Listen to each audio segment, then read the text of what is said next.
Hello everyone and welcome to another video. Today I'm going to be recommending some Halloween reads. So first on my list is going to be a vampire book. And as you guys have probably all noticed, vampires lately have become really romanticized and really not scary, which I'm okay with because, you know, I love young adult, I love romance. But I did find, and I just bought it by chance, a really great book that while it does have some romance and, you know, vampire allure, it also has some really bloodthirsty, evil, vicious vampires.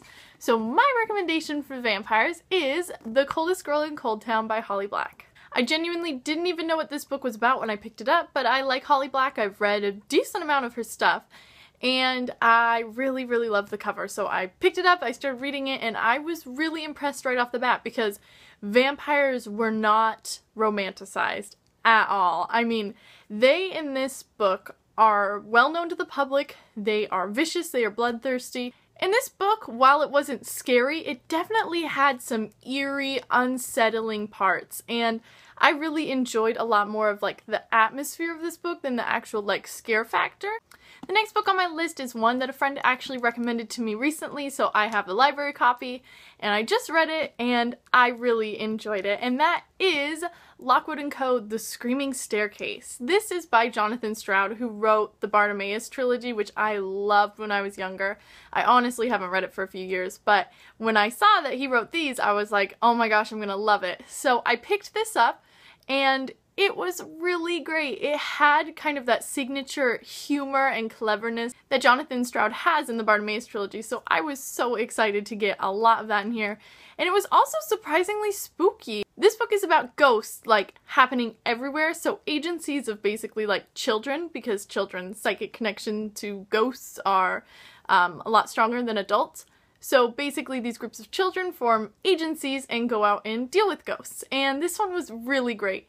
It wasn't the scariest book ever, but if you're looking for a good ghost book that's funny and clever, and it definitely does have a few chilling moments, I would recommend this one heavily.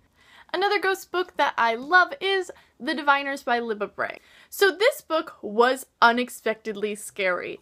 The first time I read it really late at night, you know, I'd gotten home from work at 11 and I just wanted to settle down with something to read, and it legitimately scared me.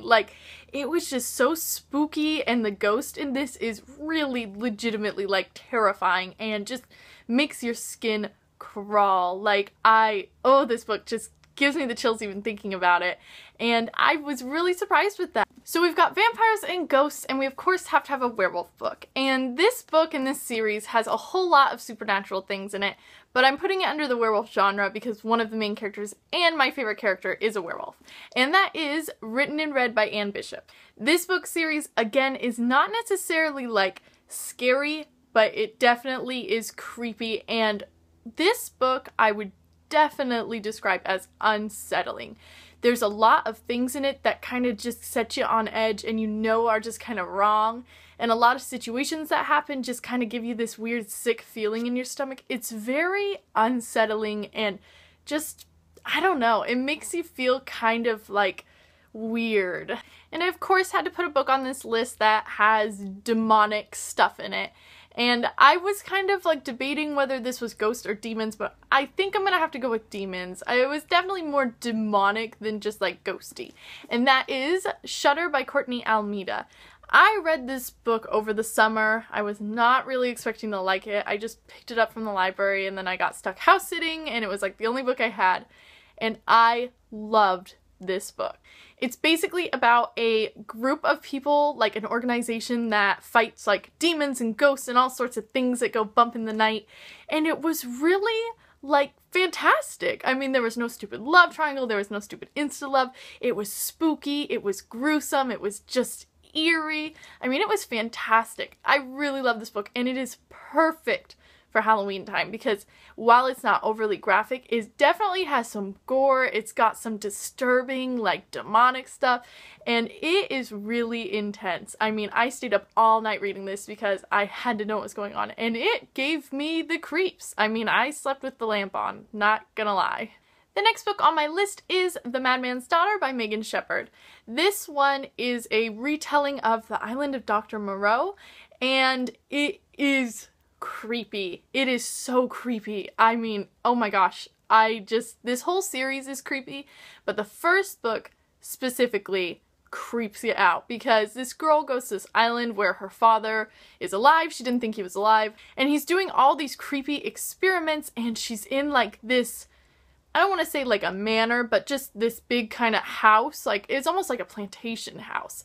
And oh my gosh, she's surrounded by like jungle, foresty, creepy area, and there's things out there, and oh my gosh, this book scared the bejesus out of me. I mean, just the atmosphere is perfect, the tone, this feeling of dread you have every time she's like outside or looking around or trying to discover what's going on. I mean, just everything about this book is so spooky, and there's a couple parts where I was like reading through the cracks of my fingers. Like, I was so scared to see what was gonna happen, and oh, this book was really great and scary. And the final book on my list is The Monstrumologist by Rick Yancey. This book I read a few years ago, and it made me sick, and it scared me so bad, and then I read it again probably last year maybe, thinking, oh, it couldn't be that bad, I need to just tackle this fear of this book. And it really was that bad. It was horrible. And it's about this young boy that works with this doctor who is looking for monsters. And it doesn't sound that scary, right? Except it is horrifying and disgusting. I mean, there are parts of this book that legitimately made me like set it down and gag. I mean, the description of some of the more gory and gruesome parts are so just, whew. I feel a little sick talking about it, remembering some of the stuff in here, but not even just like the gross factor, but it's also really intense and scary because these monsters do exist, and they're out there, and they're hunters, and they're so scary, and I mean, they are just vicious and brutal. Alright everyone, so there are some Halloween read recommendations for you guys. Let me know if any of you guys have read those and what you thought, and please feel free to leave some Halloween recommendations for me. Also, if you guys are interested in doing like a Halloween read-along, read-a-thon, my book group on Goodreads is hosting one at the end of October. We're going to do, I think it's a week long, it might be a weekend long, I can't remember. Like supernatural, paranormal, Halloween read-a-thon. So if you guys are interested, I will leave a link below and you can do that with us. And as always, thank you guys so much for watching, and I will see you next time.